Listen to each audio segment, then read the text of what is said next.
Saturday's game?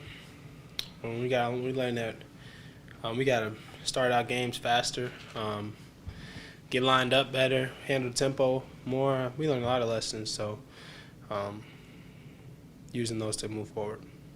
As good as you guys have been as a unit throughout the season, is Mhm. it a little easier to sort of look at that game as an anomaly? Yeah, I mean, that game don't define us, just like, I don't know, it's been a lot now. Like 7 weeks ago, K-State didn't define us, you know what I mean? Like, we know what type of defense we are. We got to get back to our standard of play, and we got 2 weeks to do that, so I'm looking forward to doing that.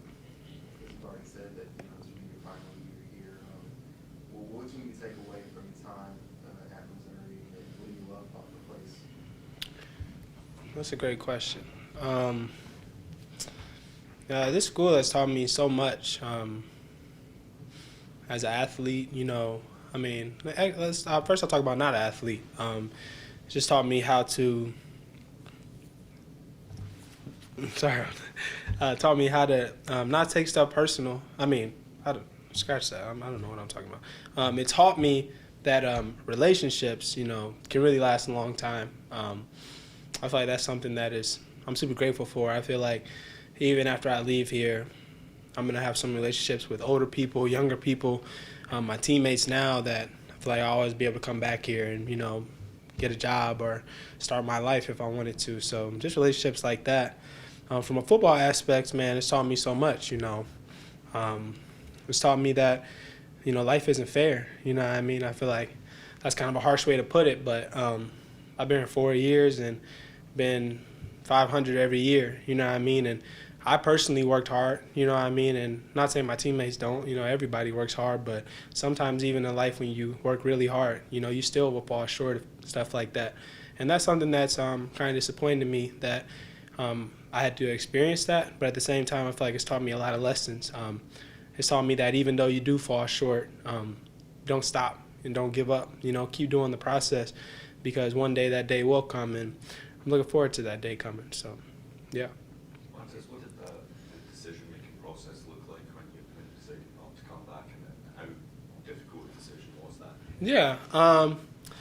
I've always told myself that if I didn't redshirt, that I was going to do 4 years. I started a few games as a freshman, so I kind of knew then, what my goal was, but it still wasn't really realistic because, I only started a few games and played special teams as a freshman. That's not really enough. And then my sophomore year, I was blessed to have a lot of success and have a really fun year. So, I feel like I kind of played myself into a position to where, I'm able to make this decision now. You know what I mean? Nothing against my coaches, teammates, anything like that. I'm super blessed for the experience, but I got friends who are from all over the place, and they've been in Columbia 4 years now, and they're telling me they're ready to get out. Imagine being here since you were in 8th grade. I'm ready. I'm just ready for that next chapter. I'm ready to see the world. I'm ready to start my new journey. I'm really grateful for this place and always will have a special place in my heart, but I'm ready to see what life brings. Senior day, is that something like you would imagine? Yeah. What kind of feelings you're here to have? Yeah, I feel like it would be a lot more emotional if it wasn't freezing cold.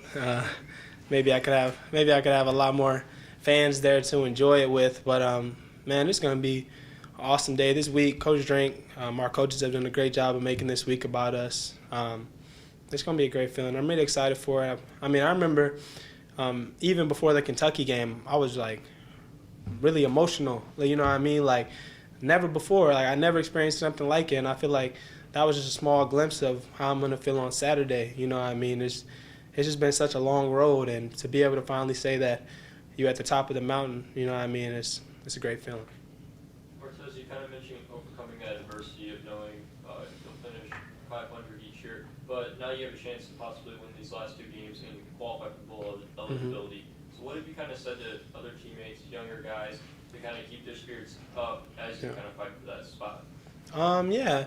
I feel like one thing I've told them is just that success is right around the corner, and if you're climbing a mountain and you can't see the top of it, you know what I mean, and because you got a big rock in the way, and you give up and start walking back down, and you never know that if you would have just took a few steps to the right and kept going, you were at the top, you know what I mean? So I'd like them to use, almost what my senior class has been through of being 500 every year, and that they don't deserve, and they should not have the mentality of being 500 anymore, because we went through that so they didn't have to. You know what I mean? That's the way I look at it. So I have no doubt in my mind that next year and years to come that Mizzou's going to be a powerhouse. You know what I mean? Because hey, there's everybody's going to have their day, and I feel like if it didn't happen while I was here, it's going to happen for them. So yeah.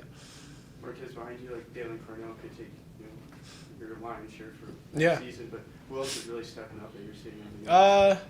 Yeah, I mean, a lot of guys. For one, somebody that said they're coming back already, Chad Bailey. He's already a good leader. Jaden Jernigan, Chris Abrams-Drain, J.C. Carlisle. This team is going to be just fine, and that's something that I can sleep easy at night, and that's something that helps me feel comfortable taking that next step. Martez, how important was that announcement that Chad Bailey is coming back? Yeah, I mean, that's huge. I mean, one thing that's super important at this level of football is experience. So be able to get as much experienced guys as possible back here to play in games and practice and lead and show the younger guys how it's done, how the process is done of watching film and doing stuff like that. That's super important. So that's really awesome. I'm really happy for him. Go back to the Mexico State game. Mm-hmm. Some keys to the game that you guys got to do. I know Coach Drink and a lot of the other defensive players were talking about showing that was kind of just like a fluke performance. Yeah. Yeah, I mean, I don't really. It's not really for me anything that we got to do. We got to change. You know what I mean? Like you said, I do believe that it was an off day. You know what I mean? I just believe we weren't clicking that day. It wasn't our day. We got to move on. But I feel like some really important keys is it's going to be really cold. We got to ignore that. We got to play. Want to be out there and want to play. Probably not going to have 60,000 fans in the stands, so we got to bring our own energy. I think things like that will be super important for us, and if we can do stuff like that and play how we're supposed to play, it should be a fun night. Is the cold advantage to you guys, given that they're coming from Mexico? I mean, I guess, but I mean, it's still cold, no matter where you live. So yeah. You got anything you do to trick to stay warm? Yeah, I had a little success today. Put some icy hot on my hands, and then put some latex gloves over, then the football gloves, one pair of socks, toe warmers, another pair of socks, and 3 shirts, 2 tights, and I was still cold. So I'm gonna try again tomorrow and Friday and see. I'm gonna find the perfect method for Saturday, and I'm gonna be perfect. So you're not one of those. I'm gonna wear the sleeveless. I ain't got nothing to prove to nobody. Nah. Does it help having these couple days that you've been able to kind of adjust to temperature? For sure, and that's a big thing that Coach Drink and Coach Baker have emphasized. That is when your question, that is advantage us. You know what I mean? The fact that we do have days, and Saturday's not gonna be the first day that we don't know how to handle this. We can start practicing now and know, okay, this is what I have to wear to play to my best. This is how I have to feel. So that is an advantage for us. Anything else, Martez? Have you considered what section of the M you're going to take? Oh man, that's a great question. I might take the little pointy part just at the end. Honestly, I'm going to be looking for the biggest rock that's there. I want it to be the biggest waste of space. You know what I mean? Just put it this big. I don't care how big it is, but yeah, I'm excited for that. It's going to be a special moment.